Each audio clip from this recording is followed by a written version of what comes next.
सुप्रभात बच्चों, आज की हिंदी भाषा की कक्षा में आप सभी का स्वागत है।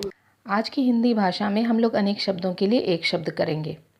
अब हम जानें कि अनेक शब्दों के लिए एक शब्द होता क्या है।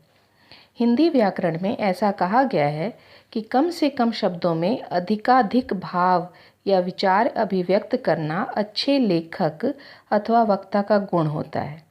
इसके लिए ऐसे शब्दों का ज्ञान आवश्यक है जो विभिन्न वाक्यांशों या शब्द समूहों का अर्थ देते हों। इसे ही हम अनेक शब्दों के लिए एक शब्द कहते हैं।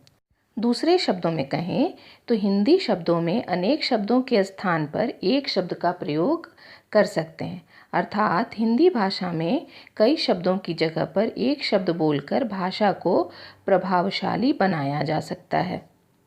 अब मैं कुछ अनेक शब्द बोलूँगी और उसके बदले में एक शब्द भी बोलूँगी जो आपको स्क्रीन पर दिखाई भी देगा, और इसको आपको अपनी कॉपी में करना भी है। चलिए आरंभ करते हैं। जिसके पाणि में चक्र है, पाणि मतलब हाथ, इसका हो जाएगा चक्रपाणि अर्थात विष्णु। जिसके पाणि में वज्र है, वज्रपाणि अर्थात इंद्र। जिसके पाणि में वीणा है, वीणापाणि। जिसके पाणि में शूल है, शूलपाणि। जिसकी 4 भुजाएं हैं, चतुर्भुज। जिसके 10 आनन है, दशानन। जिसके आने की तिथि मालूम न हो, अतिथि। जिसके शेखर अर्थात सिर पर चंद्र हो, चंद्रशेखर। जिसके समान द्वितीय नहीं है, अद्वितीय। जिसके हृदय में ममता नहीं है, निर्मम। कुछ और देखते हैं। जिसके समान द्वितीय नहीं है, अद्वितीय। जिसके हृदय में ममता नहीं है, निर्मम। जिसके हृदय में दया नहीं है, निर्दय। जिसकी ग्रीवा सुंदर हो, सुग्रीव। जो भू को धारण करता है, भूधर। जिसके 2 पद हैं अर्थात पैर हैं, द्विपद।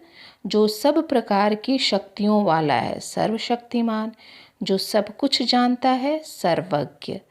जिसके 4 पद हैं, चतुष्पद। जिसकी रक्षा करने वाला कोई स्वामी हो, सनाथ। कुछ और शब्द देख लेते हैं। जिसका कोई नाथ न हो, अनाथ। जिसे भय नहीं है, निर्भय। जिसे ईश्वर में विश्वास है, आस्तिक। जिसे ईश्वर में विश्वास नहीं है, नास्तिक। सिर पर धारण करने योग्य, शिरोधार्य। दोबारा जन्म लेने वाला, द्विज। जिसका जन्म अंत्य अर्थात अंतिम जाति में हुआ हो, अंत्यज। बच्चों, ये थे कुछ अनेक शब्दों के लिए एक शब्द। आपकी व्याकरण की पुस्तक प्रदीपिका में पृष्ठ संख्या 198 से लेकर पृष्ठ संख्या 207 तक अनेक शब्दों के लिए एक शब्द दिए गए हैं। आप इन्हें पढ़ें, इन्हें याद करें, और जितना मैंने दिया है आपको पढ़ाया आज, उसको आप अपनी कॉपी में लिखें तथा इसे याद भी करें। शेष अगली कक्षा में। धन्यवाद।